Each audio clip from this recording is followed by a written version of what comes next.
Now, this subject is something that we could fill an entire day with, let alone 40 minutes. So, digital procurement strategies. Where I'd like to start is with a bit of a definition, if I can. And it's a big question, and what makes for a high-performing digital procurement strategy? There are so many points we could pick out here. Eric, I'll start with you. Your thoughts? Sure. And if you don't mind, I'll just quickly introduce Eric Larson with Avetta. Avetta is the leading platform for supply chain risk management. So think about creating a culture of sustainability, safety, and security that extends throughout your supply chain.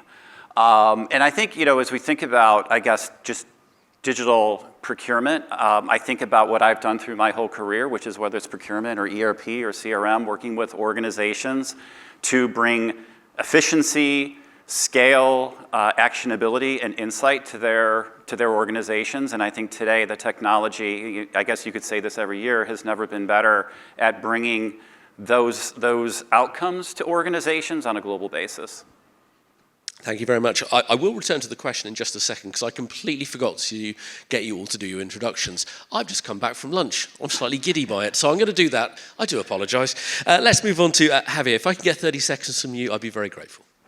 Yes, Javier Carnevali. I'm CPO of Grupo Herdez. Grupo Herdez is a Mexican food company. The company has 110 years old, very traditional company, very growing in Mexico. And for me, basically digital procurement is the use of technology in procurement processes to deliver value to the business. That's for me. Thank you very much. Mark. My name is Mark Schenecker. I work for Coupa. I'm heading up the newest spend category for us, which is direct materials. So my job is trying to figure out how to get suppliers to get their parts to the factory so that we can make products and just keep them in alignment with our own corporate objectives. Thank you very much. And last but not least, Jack. Hi, I'm Jack Spallone. I lead sourcing and procurement globally for International Vitamin Corp, which is also part of our parent company in China, who has multiple other entities, and I'm the global sourcing leader for the globe. We make vitamins and supplements for some of the largest stores and brands you could think of. We're obviously a contract manufacturer, so you wouldn't know the name of my company. Procurement supply chain for 24 years now, my entire career, and I won't bore you with all the companies I've worked for, but big companies all over the world. So thank you. Thanks for having me. Appreciate it. You're very, very welcome indeed. Right, I'm going to return to the question that I started with. And Eric, I'm very grateful you actually put me back on track. You're very welcome to take this microphone and wrap things up for the day if you like. But the definition I was looking at is what makes a high-performing digital procurement strategy. Your thoughts? So I sort of try to combine intro and thoughts on that. But I guess, maybe going beyond, I do think about what we see as being most effective is also creating, as you contemplate and deploy digital technologies, having the alignment of the organization. It's not just a procurement initiative. It is hopefully an organizational and enterprise initiative that has the support and the buy-in of risk, of course, that we care about, finance and operations. Thank you, Eric. Javier, your thoughts? Totally agree. I think that it all starts with the strategy. And digital procurement is the use of this technology to leverage all the procurement processes that across the company that has several stakeholders. So these are not specific projects for procurement. It's a company-wide projects. And it's important to the involvement of all the stakeholders and define clarity in what's the goal that we want to achieve. Thank you. Mark, what would you like to add? Well, I think the digital procurement strategy starts with the CFO because every company I've worked in, the CFO always has one mantra: stop spending. I mean, it's just a universal mantra, and the CPO is trying to say, this is how you spend. In the end, I think what we're trying to do is get management and control around the spending, be auditable, be responsible, and make it really easy to find the products we need and materials and services to run our business, whether we're trying to keep this office building running or we're trying to keep our factories going. We have a fiduciary responsibility to the company to do that in the best possible way. So manage the budgets that we have the same way we manage the budgets at home. My wife could never work for the companies I work for. She doesn't know about budgets or how they work. But it really comes down to just putting those processes in place to make spend accountable and also easy. Yeah. Thank you. Jack? Yeah, so I've seen a lot of products out there. You can go from supplier qualification through RFP to all the way to data analysis, and there's a lot of really cool things that are end-to-end. The most important thing for me in my 20 plus years of and I can go back to the early 2000s, and digital procurement was a lot different back then.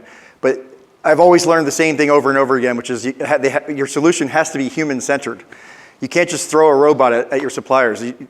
What we do for a living essentially boils down to the most important thing we do for a living, right, is building relationships, maintaining relationships, and extracting and giving value to that ecosystem of your partnership with your supplier. If you try to digitalize all of it end to end, you're losing so much more value than you're gaining. So in my experience, it's got to be tailored to your business, and it has to actually drive efficiencies, but still have the human-centered approach. And if you do that balance correctly, you could definitely be stronger, I think. Absolutely. You've got to have that human touch, and it is getting that balance right, the right tool for the right organization, with the right supplier and so forth.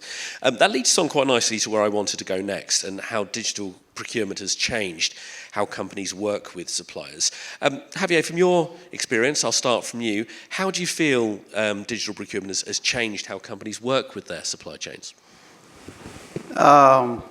Well, it has evolved, definitely. We have to work on different stages, because we have to work in some basics years before in order to right now being able to think about spend visibility and risk management and sustainability. We have to put in place some work on master data management of suppliers, of users, of the different tools that we use. So it has been a journey that we have been working on the last 12 years, where we implemented strategic sourcing, then supplier relationship management, now spend analytics, and right now the focus of this year is risk management and sustainability, and improve our visibility on spend management in order to have insights to be able to optimize our processes and to contribute to the strategy of the company. Thank you. Mark, I'll come to you next on this. And at Coupa, you have such a broad overview of this area, so I'm fascinated to get your perspective. So this is Mark, yeah, sorry. Yeah. So this is one thing that's interesting. How do you get the suppliers engaged? And I'm a programmer, a developer by degree, and also for part of my career. And so the one thing we kind of realized, I think, and it didn't come till later, is that the suppliers have different levels of capabilities. And so it's not a judgment, it's just a fact that I worked with a dirt floor manufacturing plant in 2001 in Indonesia. And they have a PC, in the corner.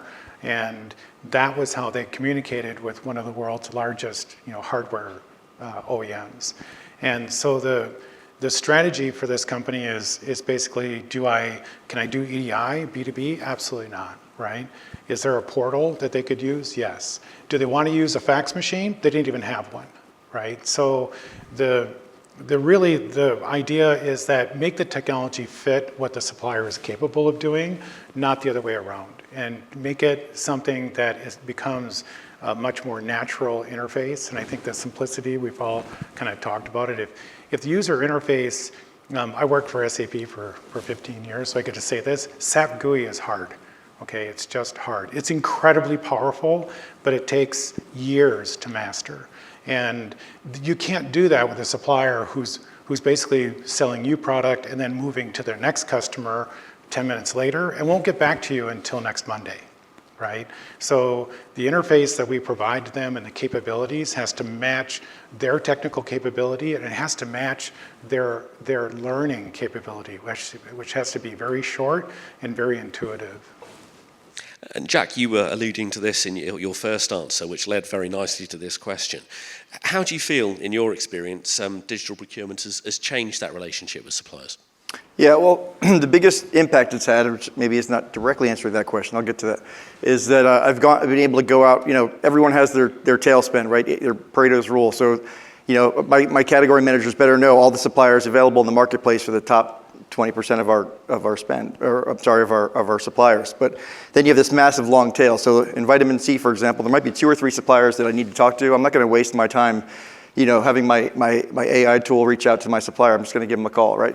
But then you have botanicals, so I might have 40 suppliers that are in one category. And historically, with a small team, I've only been able to reach out to 2 or 3 of those suppliers per category, per subcategory. What I can do now is I can unlock a massive amount of suppliers early on and go through a qualification stage using an AI tool, and it'll just keep on.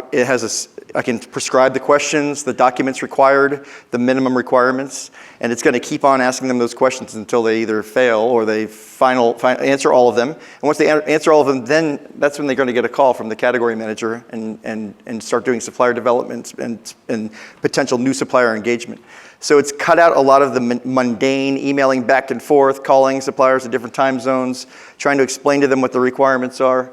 So we've been able to go from maybe 80 suppliers a year RFP to 920 last year, and let the qualification, all that wasted time, and not the value-added conversations you want to have with your suppliers, but the mundane ones. They can get them out of the way, and you don't really need to worry about them until they're finally qualified. Then you can pick them up. So to me, it's given me a lot more people to work with. And then when I do work with them, to answer your question, it's quality engagement. I already know they meet the requirements. I don't have to talk about baby talk with them. I can say, what can you do for me? What are your volumes? How can we partner together? Yeah, you can skip the small talk and get on to the actual proper Absolutely. negotiations. Eric, your thoughts? Well, I actually might pick up a little bit on, Jack. I like how Jack stays sort of centered on the human side of the relationship. And, as I think about how I've seen the technologies evolve, I think way back to, 20 years ago when I was at Oracle, a lot, the basics of cost and on-time delivery, reliability, those sort of, those things still matter. But I feel like, and this is certainly, I guess, core to us at Avetta, is that the technologies today have evolved to actually maybe paradoxically enable more of a human connection, maybe kind of arming you with the insights that Jack was talking about, as well as, we think about and we focus on the awareness that, there are, real people throughout your supply chain who are bringing, great skills and value to your supply chain, but they also need to have certain skills. They also need to have, certain certifications, insurance even, but so making sure that you are able to have a supply chain and a procurement process that takes into account the human side of participation in your processes. Well, this leads me on really well to a question I was going to get into later, but you know what, I'm going to get to now, and that's one of balance, about how teams can balance automation, digital tools with the need for human oversight and experience, how the two can be merged together to get the best of both worlds. Mark, I'll start with you if I can. What are your thoughts on striking that right balance between the two? Well, technology is a tool, and so we want to match the tool to the person, right? So in kind of the basics of software design, the first thing you do is you sit down with the users, right, and say, how are you performing your tasks? What are the challenges, and how can we go about? Because in the end, software only does one thing: automation. It doesn't do anything else. And you can say, well, ChatGPT automated writing a paper for my daughter, right? Oh, that didn't happen. But of course in the end, we basically are just saying, how do we automate a task? But you still have to give the user control. We can't provide every part of the automation, or we take away choice. We take away the ability to take a left-hand turn, because suppliers are remarkably diverse. They're no different than anybody in this room. We all have different interests. They do not work for our shareholders. They work for their own. And so we're trying to find that bridge that says, I really need you to work for me, right? And so we basically just try and keep that, I think I like the way you say human element. Mm-hmm. But that translates to usability, right? It translates to getting the most out of the automation, out of the software, by making it, something that that the person wants to use in their day-to-day. Absolutely. Jack, your thoughts? So, I mean, my rule of thumb is nuance equals no automation. So on one end of the spectrum, you have negotiation. That's the culmination of years of investment in a relationship, right? You're looking at body language, the temperature of the relationship. It's however long you've known them. It's everything that led up to this moment, right? That's the opposite of something that I think a machine can do. On the other end of the spectrum, you have document collection. Do you have California Prop 68 document? Okay, it's either yes or no. That one, I love it for automation. In the middle, right, this starts to get gray. So I can give you an example. CoQ10, it's a supplement ingredient, right? And there's there's many suppliers in the world, but there's two big ones, Coke and Pepsi, of CoQ10. They both are going to be able to answer all the questions that my AI bot's asking them, and the spec's going to match up exactly. But having the experience, I know that no matter what that spec says, one compresses better, one doesn't. One needs a different temperature, ambient temperature, and we need to jacket the lines, for example, for one, not the other. So there's something different that you can't necessarily put your finger on unless you've tried and failed and had batch failures and had to explain to your CEO why you brought this new material and so internally, our China division uses one, and I use the other, and neither division will qualify the other because of this mysterious property. That's something that the AI chatbot's not going to be able to figure out, right? By questioning, because the spec is exactly the same. So that's kind of where maybe that gray area lives. But so my rule of thumb with my team is if there's any nuance to it, do not make it an automated. Pick up the phone, essentially. Thank you. Eric, your thoughts? Sorry, and remind me the question. It's that balance between digital tools and the digital technology within procurement and human oversight and experience. Yep. No, I thank you for the refresher. I think a lot about. I think I mentioned. I've kind of been on the business side of the relationship over the years, and then my colleague Caldwell Hart, who's our procurement thought leader and immersed in the business for the last 30 years. We were just chatting, getting ready for today, and one of the things that just struck me is how much alignment there was between what he had been asking for and maybe amplifying into his organization over the years, and how it aligned up with what we were saying, we're sort of espousing as best practices for the adoption of technology.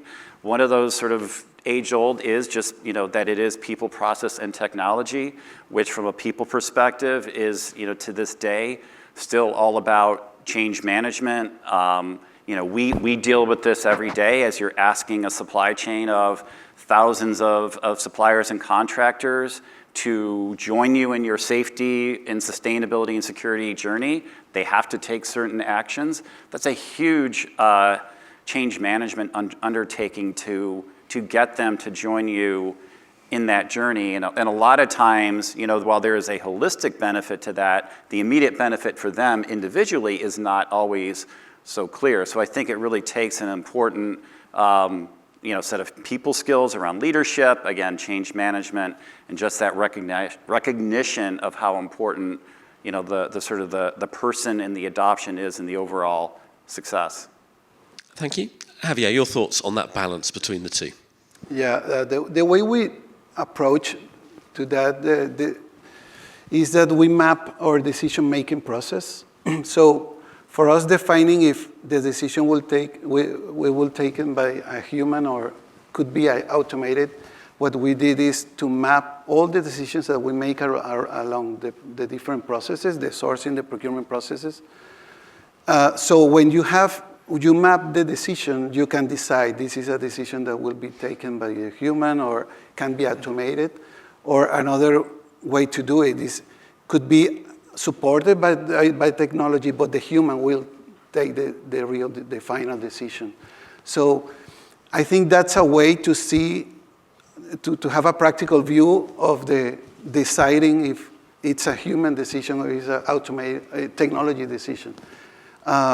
Because at the end, I think that technology will help us to deal with the transactions, but you need a human to deal with the relation. So I think at the end, we will never delegate, in my opinion, that human connection to some technology. So I think that's important. as you say, it can be a slightly elusive grey area between the two, and every organisation is different, which I think is important to recognise. Where I'd like to go next are the biggest barriers and the biggest challenges in scaling digital procurement efforts. Jack, I'll start with you if I can. From your perspective, what are those blockers? What are those barriers to moving the digital procurement strategy forward?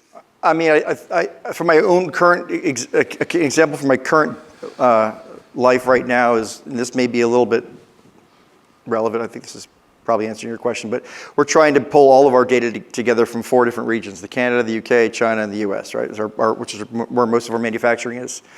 And just the different conventions and the way things are referred to and the different descriptors and name, just that in and of itself, it took, I tried to do it myself, and it took me about 3 weeks to hand sew this thing together so that the global group, this is our first year of being global, we're taking a global approach anyway. And just to have useful data, and that was frustrating. I'm sure that's more like geographical nuance is the answer to your question, but maybe also I'd say the cost and having a universal adoption internally from stakeholders in different work cultures. Eric, your thoughts?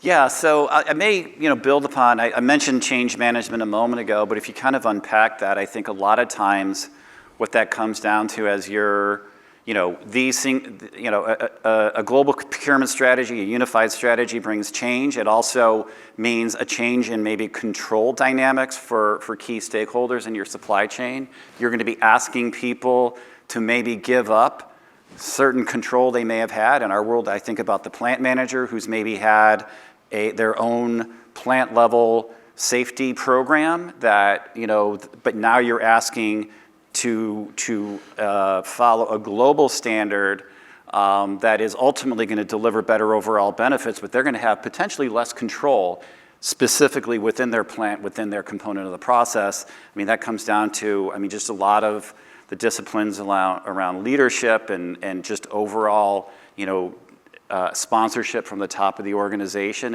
and being, I think, empathetic towards the real ways in which you're asking people to change not just their processes, but, the control they have for the outcomes in their piece of the process. Thank you. Javier. Yes. In our case, data has been historically a big barrier, but I think the main barriers internally is about the administration of the project and the change management that you have to do. The different stakeholders, as I mentioned, these are massive projects where you have different stakeholders that with different interests. Even if you have a strategy and you assume that everyone is aligned, automatically, that doesn't happen automatically. So you have to, even if you are in procurement, really internally in our companies, we do a lot of sales, selling ideas, selling projects, selling that this is the best way to do it. So I think that's a kind of barrier, internal barrier that always you have to overcome. Thank you. Mark. I think one of the most significant barriers for me, it's, I'm trying to keep the factory running. So I've got to make sure that, I've got 32 factories spread around the world. I've got, 4,000 or 5,000 suppliers. Some are regional, some are global. My top 20% of my suppliers deliver 80% of my parts, and they're like a machine. We know where the parts are. We can see it in transit. We receive it at really high quality. And then I get to my long tail. Now I've got 4,890 additional suppliers that only do business with me periodically. And I'm trying to figure out how to keep them aligned. So the barrier to getting them to ship the product, because I've got a device in my hand, it's a phone, it has 400 parts. If I'm missing one part, it's not a phone, it's just a brick. So even though the smallest supplier has a low-cost part, he stops me from delivering. So my barrier is really getting consistent quality supply, from a supplier, and really it's all about communication.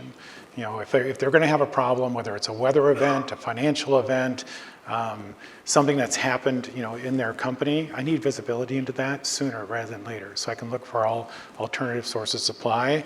I've moved production from factories where I can't get parts. I've literally uplifted hundreds of thousands of parts from one factory to another to keep the lines running. And it's all because I didn't know that something happened at that supplier. So it's that visibility from the smallest supplier. And while the order on their side is small, the results on my side are big.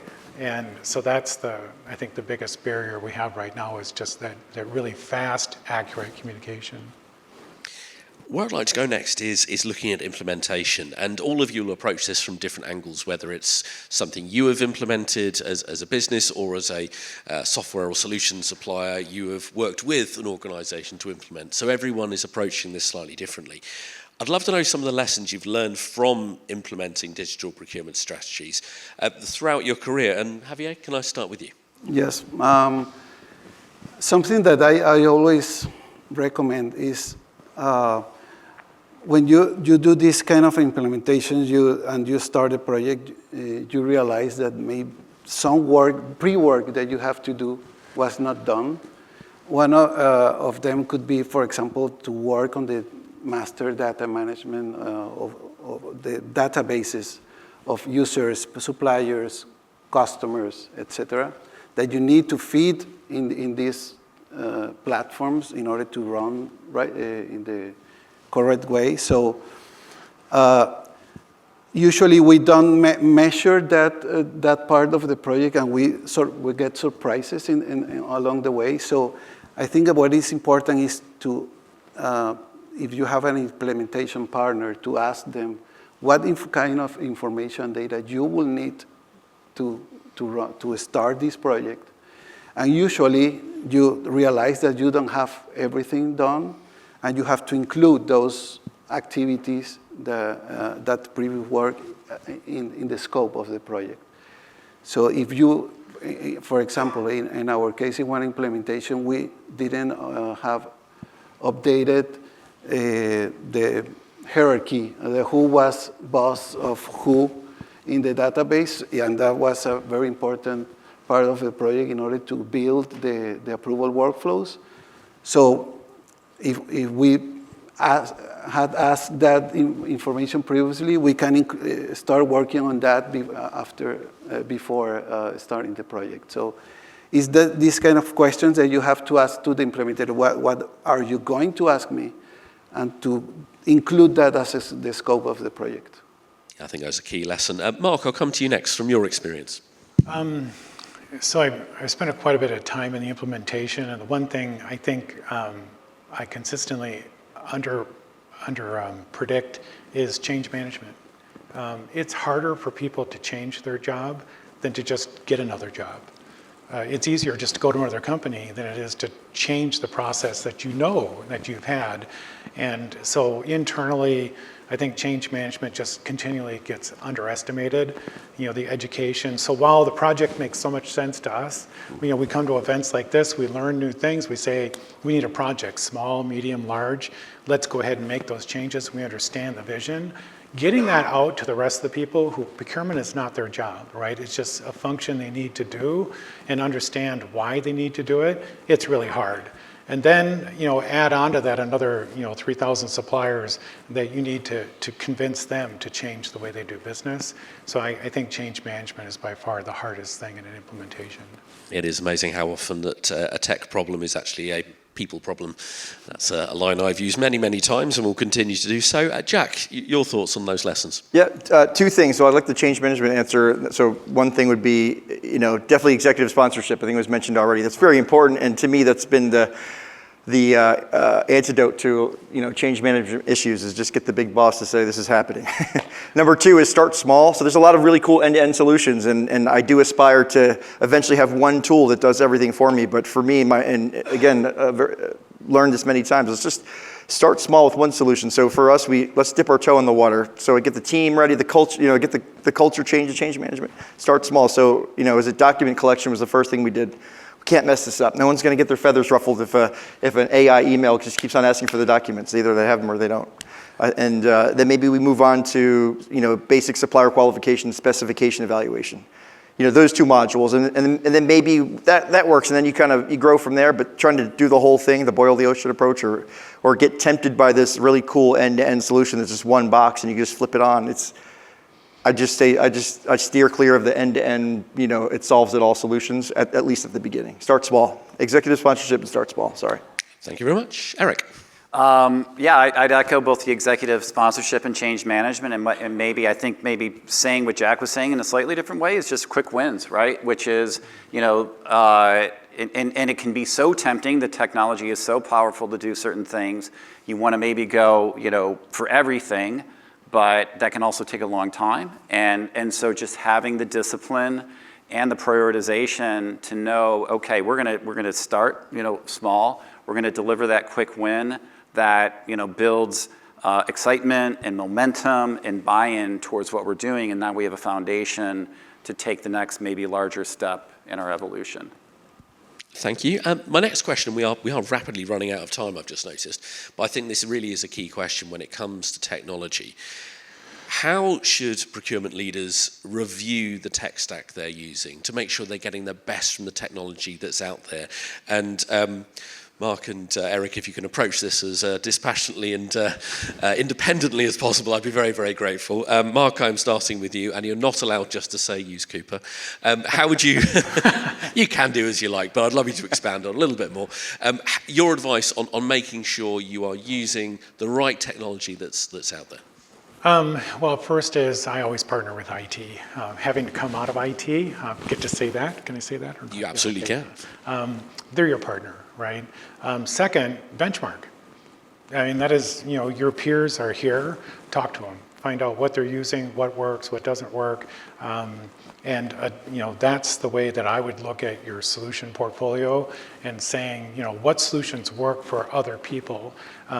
You're witnessing that here today, right? Everyone's talking, sharing their opinions, and I think that benchmarking with others, in your profession. I mean, this is what we do, right? We get up. My kids have no idea what I do, so it's so nice to be here. You can actually talk about something, and people nod their heads. So that would be my recommendation: is talk to your peers. Yeah. I did try to explain to my children what I was talking about when I was away for 3 days in the US, and they still have no idea. All they want is me to bring them back to those big boxes of Tic Tacs. It's pretty simple, really. Anyway, Jack, your thoughts? I actually came here to get the answer to that question myself. In all sincerity, I've been, again, for 20-something years, and you never know what is out there unless you keep on searching for it.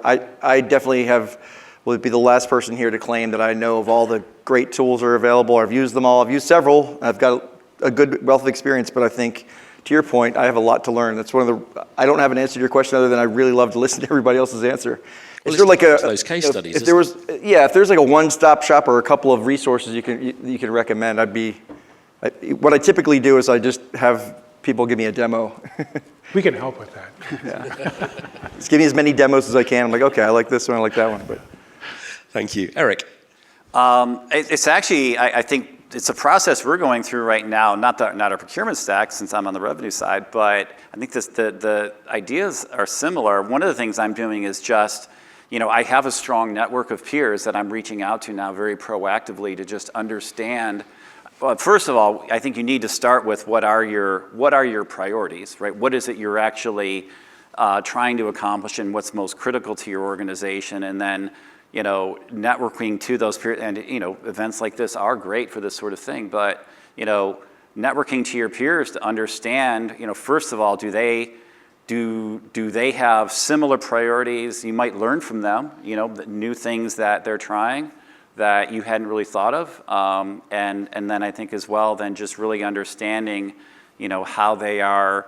How they're kind of going about rationalizing their own tech stack. I think that, by the way, the challenge is going to get incrementally harder with AI because everything's going to start to sound the same and overlap in, I think, significant ways. So I think that discipline of really understanding what your true north is going to become incredibly important, even more important, I should say, as we go into this AI world. No, that is a very, very good point because, as you say, so many things start to sound the same. You have to really understand the differences, take in those demos, as you were saying there, Jack, and really learn from it.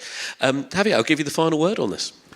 Totally agree with Eric. I was going to say that everything starts with the strategy. So that's the filter to see, to figure out if certain technology fits with that strategy or not, and to have this collaboration with the transformation digital or IT or systems department in order to have this roadmap about what is the digital transformation of the company and how this technology can add to that. And because we will keep receiving a lot of technology and ideas and comes from everywhere. I receive a lot of companies that wants to do demonstration of the tools, but also logistic receive information from the market and planning receive the information and IT also receive. So at the end, everything has to be centralized in a decision-making process that say this technology can fit and can help us to add more value to the business or not, and to be able to select the ones that will be part of the roadmap and the ones that we won't buy.